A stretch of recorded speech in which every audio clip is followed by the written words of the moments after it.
आखिर क्यों कामदेव ने शिव के ऊपर बाण से प्रहार किया और शिव ने क्रोध में आकर कामदेव को ही अपनी तीसरी आंख से भस्म कर दिया। चलिए जानते हैं क्यों। रात के अंधकार में अग्नि की लपटें उठती हैं। लोग कहते हैं यह बुराई के दहन का प्रतीक है, लेकिन कई परंपराओं में यह अग्नि एक गहरी कथा की याद दिलाती है, कामदेव दहन की कथा।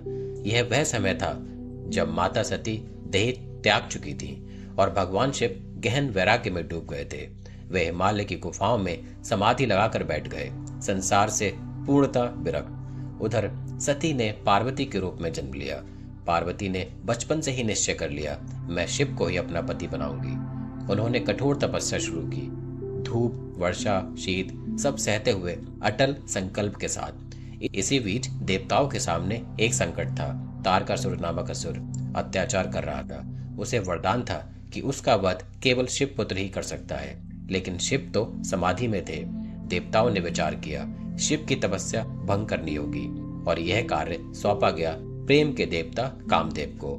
वसंत ऋतु आई, वातावरण सुगंधित हो उठा, फूल खिले, मंद पवन बहने लगी, प्रकृति स्वयं प्रेम और संगीत के गीत गाने लगी। उसी समय पार्वती श्रद्धा से शिव की सेवा कर रही थी। कामदेव ने अपना पुष्प धनुष उठाया, प्रेम वार चलाया और शिव की ओर छोड़ दिया। क्षण भर के लिए शिव की समाधि डगमगाई। उन्होंने आंखें खोली, उनकी दृष्टि सीधे पार्वती पर पड़ी, लेकिन तुरंत ही उन्हें ज्ञात हो गया उनकी तपस्या भंग करने का प्रयास हुआ है। महादेव का क्रोध जाग उठा। उन्होंने अपनी तीसरी आंख खोली, वह आंख जो अग्नि और ज्ञान की प्रतीक है। उस दिव्य ज्वाला में कामदेव उसी क्षण भस्म हो गए। चारों ओर सन्नाटा छा गया। प्रेम के देवता राख बन चुके थे। रति विलाप करने लगी।